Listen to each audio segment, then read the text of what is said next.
Bonjour et bienvenue dans votre nouvelle vidéo. Aujourd'hui, on va aborder le phénomène de distorsion. Qu'est-ce que ce phénomène de distorsion? C'est simplement comme un filtre qui fait qu'entre la réalité extérieure et la réalité intérieure perçue, eh bien, il y a un filtre. Et ce filtre, il va dépendre de mes croyances, de mon éducation, de tout ce que j'ai pu vivre, de mon état émotionnel du moment, etc., etc.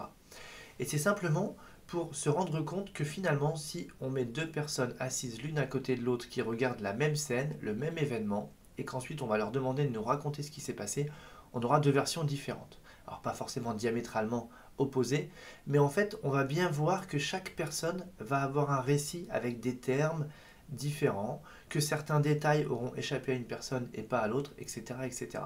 Et en plus, si le temps passe, ce phénomène de distorsion va finalement aller comme ça avoir un impact sur la mémoire de l'événement, ce qui fait qu'on peut parfois avoir ce qu'on appelle un souvenir fabriqué. Un souvenir fabriqué, c'est qu'en fait on s'est raconté une histoire à propos de quelque chose, et puis finalement, à la fin on y croit, mais on y croit comme si c'était vrai. Et ça arrive beaucoup beaucoup plus souvent que ce qu'on ne le pense. Donc attention dans la vie de tous les jours à ne pas tomber dans ce piège de penser que puisque moi je vois les choses comme ça, tout le monde va les voir comme ça. D'accord? Donc ça c'est une chose.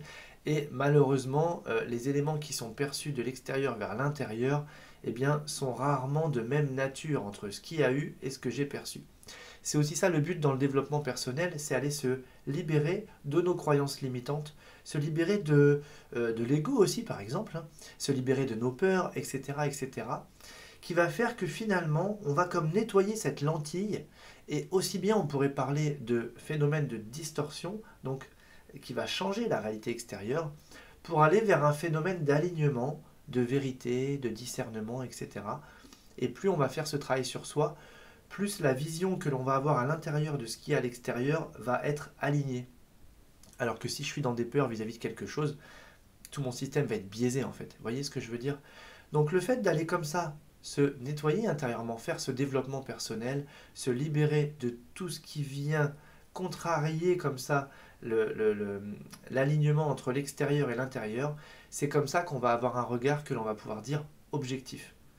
Et plus on va se libérer notamment de ces peurs, plus on va se dire, entre guillemets, hein, même inconsciemment, j'ai rien à craindre dans cette situation. Je peux donc la regarder comme elle est vraiment. Vous voyez ce que je veux dire? Donc, c'est simplement pour vous éveiller à la fois à ce concept, parce que parfois on se dit, attends, moi je vois les choses comme ça, pourquoi lui il voit pas les choses comme ça? Et puis on en voudrait à l'autre personne. Donc c'est bien de se dire, si j'étais à l'intérieur, avec tout son bagage, je verrais la situation de la même manière. C'est pour ça qu'on dit que même finalement deux jumeaux qui ont eu la même éducation, les mêmes parents, etc., etc., et qui ont vécu la même scène, ils l'ont quand même perçu différemment. Ils en ont un souvenir qui est complètement différent. Vous voyez? Donc c'est jamais l'événement qui compte, hein, c'est le rapport à l'événement justement.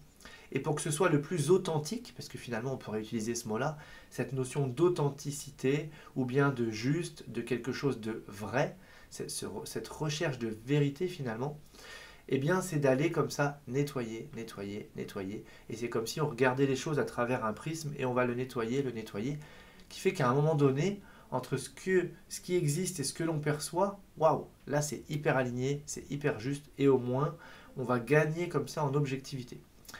Alors attention aussi, je ne vais pas dire le petit travers de tout ça, mais c'est de se dire que quand vous faites ce chemin-là, eh bien il faut quand même considérer que les autres ne l'ont pas fait. Et donc vous allez arriver à certains moments, dans certains endroits, vis-à-vis de situations, de contextes, d'événements qui pourraient se produire, où vous allez avoir un regard qui va être très objectif, et vous allez avoir un regard vraiment teinté de discernement, vous voyez. Ce qui fait que vous allez parfois voir des choses que les autres ne voient pas du tout. Ou bien vous allez dire quelque chose parce que pour vous c'est évident, et les autres n'y sont pas du tout. Et c'est là où on peut dire qu'on dérange parfois, parce que c'est un petit peu comme si on amène de la lumière là où on ne voit pas trop les choses. Donc une fois j'ai un ami, il avait pris un exemple comme ça, il me disait, tu vois, s'il n'y a pas beaucoup de lumière dans la pièce et qu'il y a une tache par terre, finalement on ne voit pas cette tache, on pense qu'elle n'existe même pas. Si tu allumes la lumière vraiment de manière puissante, là tu vas voir cette tache. Et en fait, quand on a ce regard comme ça le plus juste possible, et que finalement on pourrait dire qu'on met de la lumière sur les choses, eh bien parfois ça dérange. Ça va déranger des personnes qui sont peut-être pas encore prêtes à ce qu'on leur dise, regarde à cet endroit-là, il y a un truc qui va pas. Peut-être dans ce que tu m'as dit là, moi dans ce que je sens, si je suis objectif, eh bien voilà ce que je perçois. Et attention parce que tout le monde n'est pas prêt à entendre et à recevoir ça. Donc ce qui est bien, c'est quand on est entre personnes où on est plutôt sur ce chemin-là, eh bien ça simplifie et puis au moins on va droit au but et on n'en fait pas une affaire personnelle. Parce que quand vous dites quelque chose à quelqu'un, c'est pas pour l'accabler, le culpabiliser, le blesser ou quoi que ce soit. C'est parfois juste pour signifier les choses, vous voyez. Et la personne va peut-être se sentir agressée. Et c'est là où on va se mettre en réaction, etc. etc. Donc vous voyez, ce phénomène de distorsion finalement dans la vie de tous les jours, ça se décline de plein de façons différentes et ça donne lieu à énormément parfois de... Je ne vais pas dire parfois des quiproquos, mais ça veut dire qu'on est au même endroit et on ne vit pas la même chose. Donc si on a fait ce chemin-là, bah, c'est quand même à nous, on va dire, d'être dans cette forme d'accueil de l'autre, d'acceptation et de toute façon de non-jugement. Et puis pour autant, pas non plus se laisser impacter et se laisser blesser parfois par quelqu'un qui n'accepterait pas en tout cas de comprendre que entre ce qu'il y a eu et ce qu'il a perçu, bah, il y a une vraie différence. Vous voyez. Et donc si on le reprend à notre propre compte, eh bien dans le quotidien, c'est vraiment se dire, ok, là si je mets mes peurs de côté, si je mets mon ego, si je mets ce qu'on va en penser, etc., comment je regarde cette situation finalement? Et c'est là où on va essayer de le voir avec le moins de filtres possible. Et franchement, par expérience, plus vous faites ce développement personnel, cette introspection, plus vous allez chercher vos parts, je ne vais pas dire des parts d'ombre, mais des axes de travail, de progression, d'évolution, etc. Plus vous allez aller vers ça, vous détacher de tout ça, et plus naturellement, sans même le chercher, en fait, vous voyez les choses. Puisque en fait, vous ne le dites plus pour vous défendre, vous ne le dites plus pour vous protéger, etc., mais simplement parce que vous le voyez, en fait. Donc c'est plus la même intention qui est derrière. D'accord? Voilà, donc c'était cette petite vidéo, en tout cas, par rapport à ce principe de distorsion.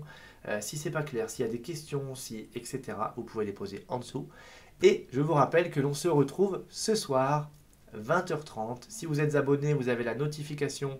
Sinon, vous pouvez retrouver dans la playlist live en replay. Il y a déjà le lien qui vous permettra de rejoindre le live. Sinon, à 20h30, vous allez sur la chaîne, vous vous connectez au live. Enfin, voilà.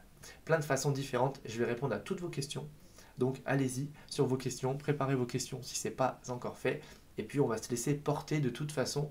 On pourrait presque dire qu'on y va en improvisation dans le sens où on va prendre les choses comme elles viennent. Et moi, mon intention, c'est d'être présent et de répondre à vos questions. Voilà. J'espère que cette vidéo vous a plu, qu'elle va vous être utile surtout. Je vous dis déjà à ce soir et même à très très vite puisque ça va aller très vite.